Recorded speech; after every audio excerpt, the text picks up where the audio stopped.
उत्तराखंड के 550 सरकारी स्कूलों को उद्योगपति गोद लेंगे, जिससे दुरुस्त क्षेत्रों के विद्यालयों का कायाकल्प होगा।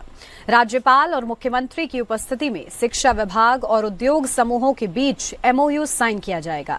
इन स्कूलों में आधुनिक सुविधाएं जैसे कंप्यूटर लैब, पुस्तकालय और खेल के मैदान उपलब्ध कराए जाएंगे। इस योजना के अंतर्गत जिन 550 विद्यालयों को गोद लिया जाएगा, उनमें अधिकांश स्कूल दुर्गम पर्वतीय क्षेत्रों में स्थित है।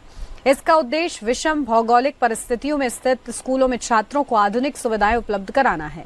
क्या उद्योगपतियों को देने के बाद स्कूलों की स्थिति सही होगी? तो चलिए चर्चा की शुरुआत करते हैं। खास मेहमान हमारे साथ जुड़ गए, सीधा आपको रूबरू कराते हूँ। बिल्कुल, हमारे साथ देखिए डॉक्टर सुनीता विद्यार्थी जी भी जुड़ी हुई है, सीधा उनका रुख करते हैं। सुनीता विद्यार्थी जी, क्योंकि ये समझा जा रहा है कि शायद सरकार के बस का नहीं है कि वो स्कूलों का कायाकल्प कर सके, इसलिए आप लोग निजीकरण का रास्ता अख्तियार करने जा रहे हैं।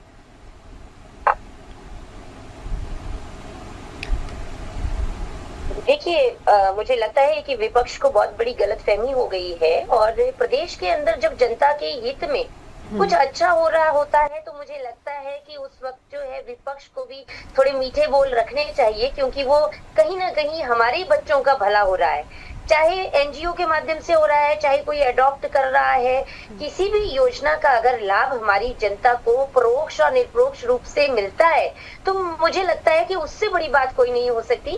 भारतीय जनता पार्टी सरकार ने जिस प्रकार से आज आप देख रहे हैं कि राजभवन में जो कार्यक्रम आयोजित है उसमें हमारे जो उद्योगपति हैं उनको जो वहां पे बुलाया गया है वो इसी वजह से बुलाया गया है ताकि सीएसआर फंडिंग के माध्यम से जो है, क्योंकि सीएसआर फंडिंग उनको देनी होती है, तो वो सीएसआर फंडिंग का लाभ जो है हमारे बच्चों को मिले। जहाँ पे स्कूलों में हमारी कहीं कमियां हैं या कहीं पे इंफ्रा को मजबूत करने की आवश्यकता है। कई बार ऐसे सीमांत क्षेत्रों से चित्र आते हैं या ऐसे वीडियोस आते हैं कि यहाँ छत कच्ची है, यहाँ पे शौचालय की कमी है, यहाँ पे एक ही शौचालय कोविड के लिए है। तो ऐसी बहुत सारी व्यवस्थाएं होती हैं जहाँ पे कुछ न कुछ छोटा मोटा रहता है। तो उन कमियों को पूरा करने के लिए अगर उद्योगपति अपना हाथ आगे बढ़ा रहे हैं तो मुझे लगता है हमें उनका स्वागत करना चाहिए, क्योंकि हमारे बच्चों को वो शिक्षा मिलने वाली है, गुणवत्ता पूर्वक शिक्षा मिलेगी, उनको इंफ्रा स्ट्रॉन्ग मिलेगा और हर प्रकार से जैसे आप देख रहे हैं कि स्मार्ट बोर्ड है, स्मार्ट क्लासेस होती हैं, स्मार्ट प्रोजेक्ट्स आजकल स्कूलों में चल रहे हैं। और मैं आपको बताना चाहती हूँ कि खुद मैं एक सेंटर प्रोजेक्ट में काम कर रही हूँ जिसमें हम लोगों ने जो है जो लैब है, लैब ऑन टैप वाला जो प्रोजेक्ट है उसमें काम कर रहे हैं। जो बच्चे थर्ड क्लास से थर्ड ऑनवर्ड जो है प्रैक्टिकली नॉलेज जो है जो कई बार स्कूलों में नहीं मिलती है, क्योंकि हमने खुद देखा जब तक हम लोगों को